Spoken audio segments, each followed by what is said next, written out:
Go ahead. Thank you, Matt. Chinese Foreign Ministry said it has suspended negotiation with the United States on nuclear non-proliferation and arms control in response to U.S. weapons sales to Taiwan, and saying that U.S. sales of arms to Taiwan were seriously undermining the political atmosphere for continued arms control consultations between the two sides. And what is your response to this? Yeah, I think that step that they've taken is unfortunate.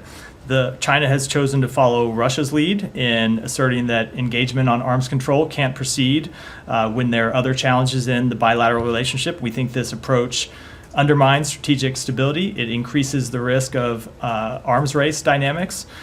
We have made efforts to bolster the defense of our allies and partners in the Indo-Pacific, and we will continue to make those efforts in the face of Chinese threats to their security.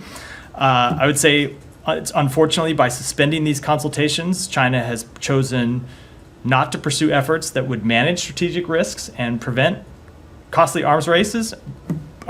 But we, the United States, will remain open to developing and implementing concrete risk reduction measures with China. However, it requires a PRC willing to also manage strategic risks. Just make sure, last time you guys had this talks on nuclear arms control was last November, right? I'd have to check and get the exact. And then another one. Yesterday, a North Korean expert and a former CIA analyst has been indicted by the New York grand jury on charges of secretly working for the South Korean government in exchanges for goods and so on.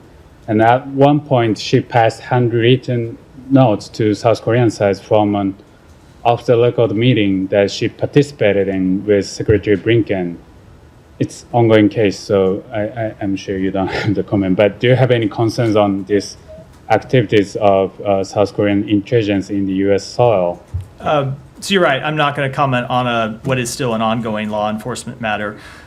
I will say more generally that the reason the Foreign Agents Registration Act exists is so that those of us in government, as well as people in the public as well, but speaking on behalf of the State Department, those of us in government know when we engage with people who come in to meet with us, who they're representing, whether they are representing themselves or whether they are representing a foreign government. That's why that law is passed. That's why the Justice Department vigorously enforces it, and it's of course appropriate for them to do so.